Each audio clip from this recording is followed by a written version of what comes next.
Estamos hablando de las características de Dios. ¿Se recuerdan?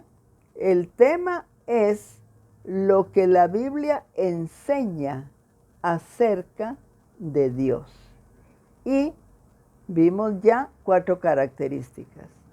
Eternidad de Dios, inmutabilidad de Dios, unidad de Dios y Trinidad de Dios. Vamos con la 5ª característica y es la soberanía de Dios. ¿Y qué es la soberanía? Pues es el derecho que tiene Dios de poder sujetar todo a su voluntad. Y aquí vamos a encontrar que hay ciertas escrituras que nos hablan precisamente de eso. Y es Isaías 46:10.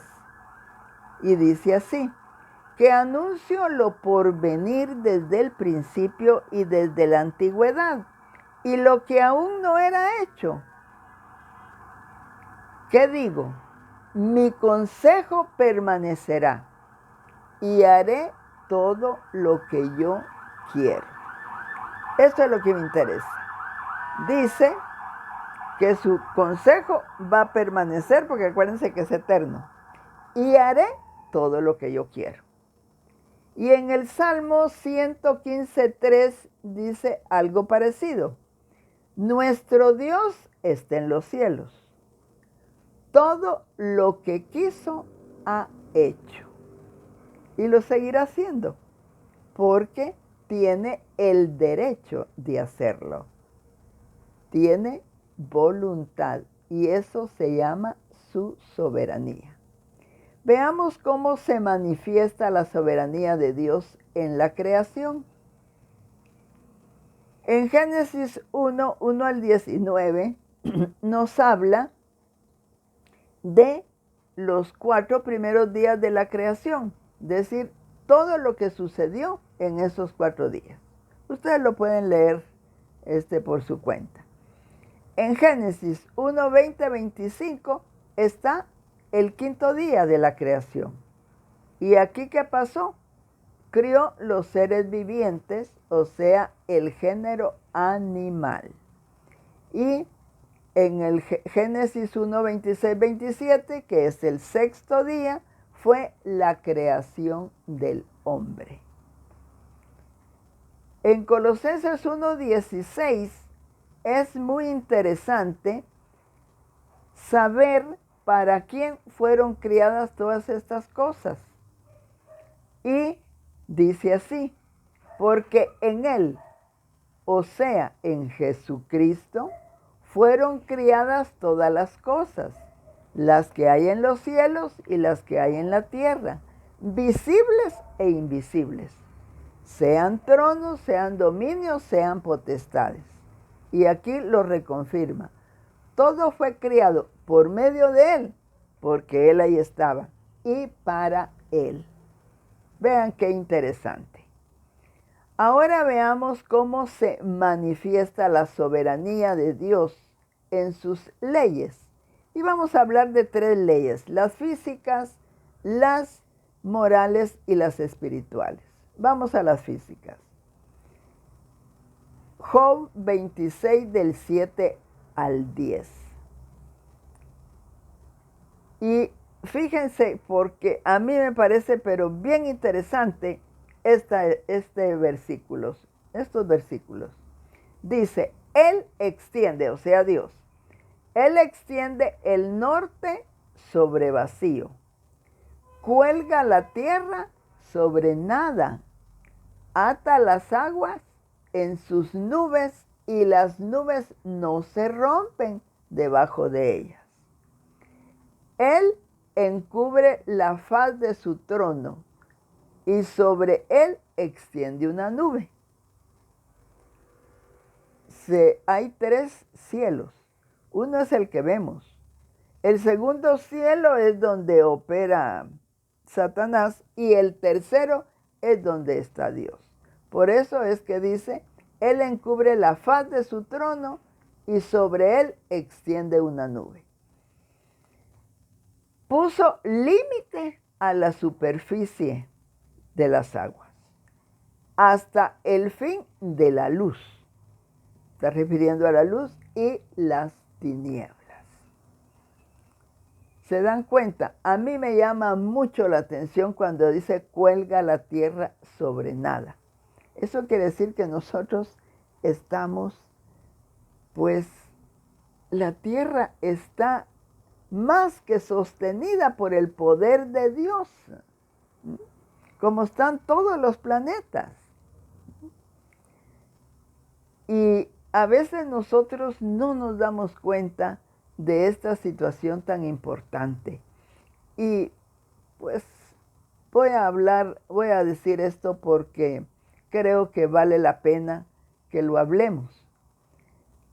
Fíjense que la Tierra tiene dos movimientos. O sea que no está estática, no, tiene dos movimientos. El movimiento sobre sí misma, que se llama el movimiento de rotación. Y este movimiento lo realiza en 24 horas. Y de esto depende el día y la noche. El sol es el que cuando alumbra la tierra es de día. El sol está fijo, la que se mueve es la tierra. Cuando el sol alumbra es de día.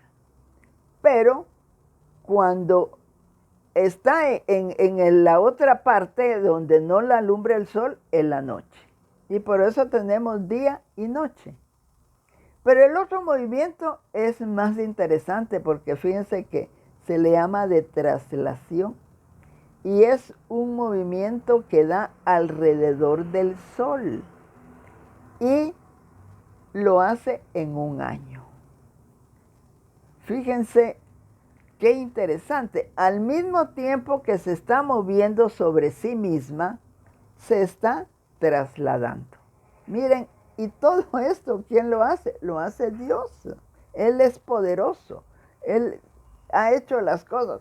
Imagínense que aquí en la tierra hay edificios altísimos. Pero no, Él puso límite a las aguas. Y por eso, y hay luz y hay tinieblas. Por eso hay día y hay noche. Pero y Él dice que encubre su trono.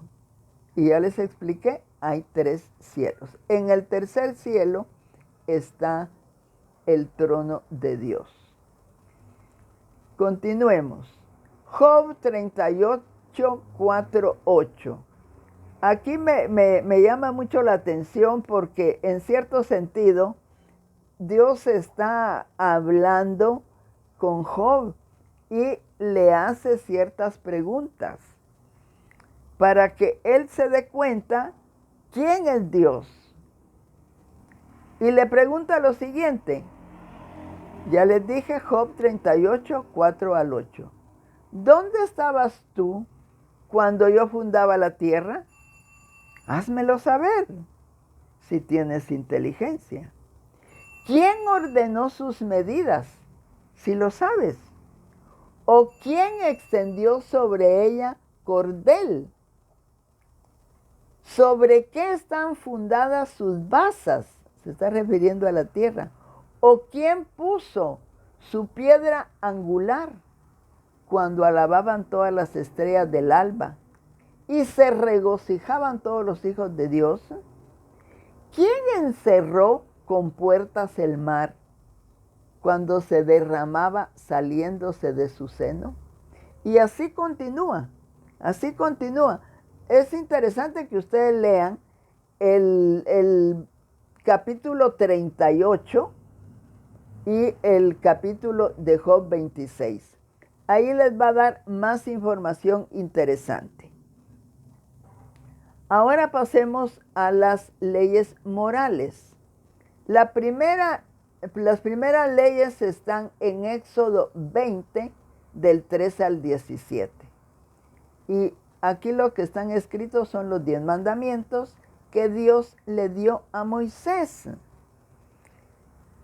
Y déjenme decirles, no solo son 10 los mandamientos. Eso fue lo que el Señor les dio para que hubiera un orden en el pueblo de Israel. Pero ahora que tenemos escrita la Biblia, entonces nos damos cuenta de que son cantidad de mandamientos. O sea, cantidad de palabra que tenemos que obedecer y ponerla por obra. Ese es un mandamiento, un mandato. Bien, en Gálatas 6:7 nos dice algo muy interesante. No os engañéis, Dios no puede ser burlado, pues todo lo que el hombre sembrare, eso también segará. Quiere decir que lo que nosotros sembremos, eso vamos a cosechar. Es el principio que se llama de la siembra y la cosecha. Si sembramos cosas buenas, o sea que si actuamos conforme a su palabra, vamos a hacer las cosas bien. Pero si somos desobedientes, entonces la cosa ya no va a funcionar de acuerdo a su palabra o a sus mandatos. ¿Ven? Eso es muy interesante. Ahora veamos las leyes espirituales. Encontramos eso en Romanos 6:23 cuando dice, porque la paga del pecado es muerte. Fíjense pues, esa es la consecuencia del pecado, nos lleva a la muerte. Pero estamos hablando de una muerte espiritual. Estamos hablando de leyes espirituales. Pero más la dádiva de Dios, dádiva es un regalo, más la dádiva de Dios es vida eterna en Cristo Jesús, Señor nuestro. Eso es lo que vino Cristo, el Hijo de Dios, a darnos vida eterna. Pero la vida eterna no es así por así. La vida eterna se logra cuando uno se hace hijo de Dios. Todas estas cosas, pues, las vamos a ir hablando en su momento. En Apocalipsis 21:27 dice lo siguiente: no entrará en ella ninguna cosa inmunda o que hace abominación y mentira, sino solamente los que estén inscritos en el libro de la vida del Cordero. Entonces se refiere a los hijos de Dios, a los que sean hechos hijos de Dios. A eso se refiere. O sea que hay un libro donde estamos anotados los hijos de Dios. Pero los que no están anotados es porque tienen problemas con las cosas malas, las abominaciones y la mentira. Y cuando sea, yo creo que aquí les voy a explicar lo siguiente. Miren, tanto para los hijos de Dios como para los no hijos de Dios, hay eternidad, ya lo dijimos, y hay un lugar. Y otra cosa importante, bueno, es de que todos vamos a ser juzgados. Pero los hijos de Dios vamos a pasar por el tribunal de Cristo. Y hay una escritura que dice, porque es necesario que todos, o sea, todos los hijos de Dios, comparezcamos ante el tribunal de Cristo, para que cada uno reciba según lo que haya hecho, sea bueno o sea malo, mientras estaba en este cuerpo.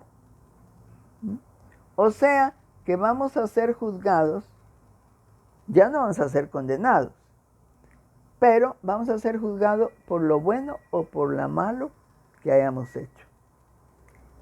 Y nuestras obras van a pasar por el fuego. Entonces, si nosotros lo que llevamos es buenas obras, que se representan en el oro, la plata y las piedras preciosas, aunque pasen por fuego, no les va a pasar nada. Pero si nuestras obras son malas, entonces lo que vamos a llevar es heno, madera y hojarasca. Y sabemos que eso se quema así.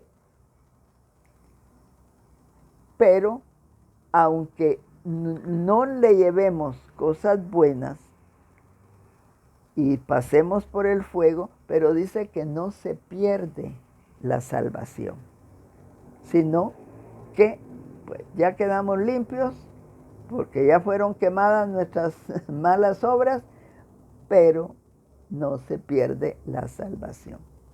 A los que verdaderamente se han hecho hijos de Dios, ¿verdad? Muy bien. Entonces, ahora veamos cómo se manifiesta la soberanía de Dios en su elección. Efesios 1:4. Pónganle atención. Dice, según nos escogió en Él antes de la fundación del mundo, para que fuésemos santos y sin mancha delante de Él. Bueno, entonces, aquí hay tres cositas que hay que señalar. Dice, los que somos hijos de Dios, fuimos escogidos desde antes de la fundación del mundo. Él ya nos tenía apartados. Pero, ¿para qué? Para que seamos santos. Santo quiere decir apartado para Dios. Y sin mancha, quiere decir de que no estamos pues contaminados porque ya pasamos por el fuego, ¿no?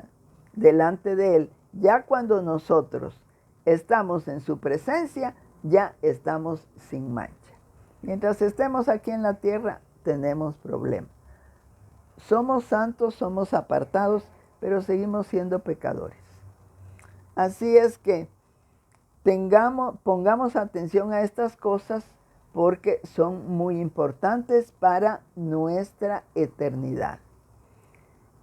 Y Juan 3, 16, 17, una escritura pues tan hermosa y que yo creo que es de las primeras que aprendemos y que sabemos de memoria, porque dice, porque de tal manera amó Dios al mundo, que ha dado a su Hijo unigénito, para que todo aquel que en Él cree no se pierda, mas tenga vida eterna. Porque no envió Dios a su Hijo al mundo para condenar al mundo, sino para que el mundo sea salvo por Él. Miren eso. Dice, porque de tal manera amó Dios al mundo. Miren, amó al mundo, o sea, a toda la humanidad. Y por eso dio a su Hijo unigénito. Miren, lo más preciado, lo más amado, su propio Hijo, su único. ¿Y qué es lo que nos ofrece? Que si nosotros creemos en Él, no nos vamos a perder, vamos a tener vida eterna. Y aquí se complementa porque dice, no envió a su Hijo al mundo para condenar al mundo, sino para que el mundo sea salvo por Él, para que todos tengamos esperanza. Los que no quieran hacerse hijos de Dios es porque no lo quieren hacer, pero la oportunidad es para todos. Jesús murió por todos. Pero para tener ese derecho de hacerse hijo de Dios, hay que recibir a Jesús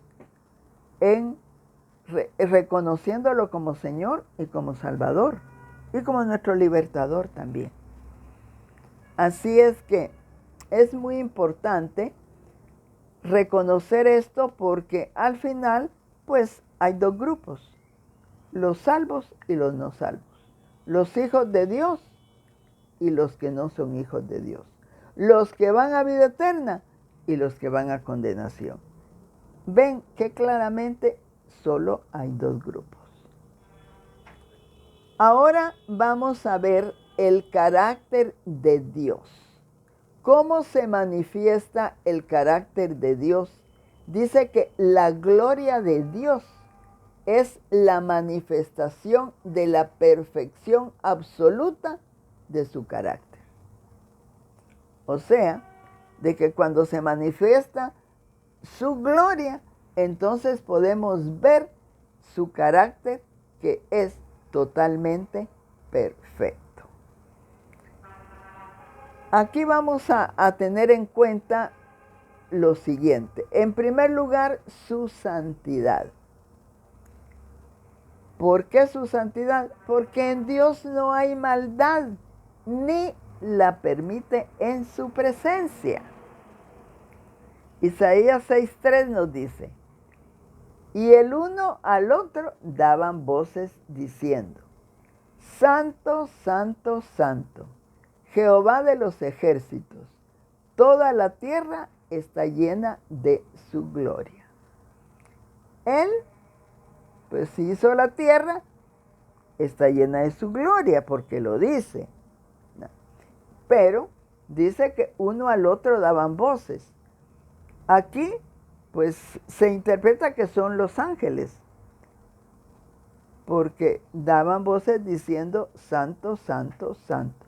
¿Por qué? Porque Dios es santo. Estamos hablando de su santidad. Ahora, ¿qué debe de caracterizar al que se acerca a Dios? O sea, el que se hace hijo de Dios. Está en 1 Pedro 1, 15 y 16.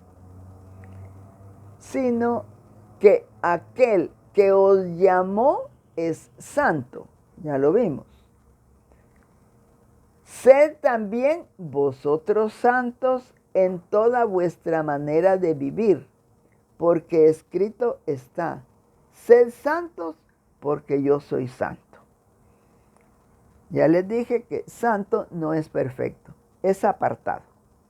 Pero tenemos que tratar de ser lo mejor que podamos para que estemos pues relacionados con el Señor. Gracias a Dios que cuando nosotros hablamos con el Padre, lo hacemos por medio de su Hijo. Y dice que la sangre de Cristo nos limpia de todo pecado. Quiere decir de que a través de esa sangre, Él no mira nuestras imperfecciones. O sea, de que el agradecimiento es para Jesús, que dio su vida por nosotros. Y por eso es que podemos hablar con el Padre, porque lo hacemos por medio de su Hijo. Y luego hay escrituras donde nos dicen que todo lo que pidamos lo tenemos que pedir en el nombre de nuestro Señor Jesucristo. Él es nuestro único intercesor. Escuchan, nuestro único intercesor. En Romanos 3:10 dice: como está escrito, no hay justo ni aún uno. O sea, estamos hablando de su justicia. La justicia de Dios permanece para siempre, pero solo Él es justo. Nosotros tratamos de hacer obras de justicia cuando ponemos por obra la palabra, pero justos, no hay ni siquiera uno.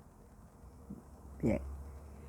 Ahora veamos otro aspecto importante de su carácter. Ya vimos su santidad, su justicia, y ahora veamos su amor. La demostración más grande para nosotros, ya la leímos, está en Juan 13:16. El amor de Dios, que es tan grande, dice, proveyó el sacrificio para satisfacer su justicia. Si no fuera porque Jesús dio su vida por nosotros y Él nos justifica, pues entonces no podríamos ser, dentro de lo que cabe, hacer obras de justicia. Entonces, continúo con esta misma cita, dice, mirad cuál amor nos ha dado el Padre para que seamos llamados hijos de Dios. Por esto el mundo no nos conoce porque no le ha conocido a Él. Estamos hablando de su amor. Ya vimos en qué forma dio su amor, pero aquí el mundo, o sea, los que no quieren nada con Jesús, los que aún no se han hecho hijos de Dios, dice, no nos conocen porque no le han conocido a Él. Es decir, la mayoría de las veces pues nos rechazan o se burlan de nosotros porque creen que nosotros estamos en un error y lo que no saben es que son ellos los que están en error. En 1 Juan 4:8 nos sigue hablando del amor. El que no ama no ha conocido a Dios, porque Dios es amor. Si nosotros no tenemos amor, y el amor es para los demás, entonces es muy importante que nosotros aprendamos a amar. En algún momento vamos a hablar de el verdadero amor. Hay muchas clases de amor, pero el verdadero amor, el amor de Dios, tiene sus propias características. Bien, aquí voy a cortar nuevamente y luego pasamos a la tercera parte.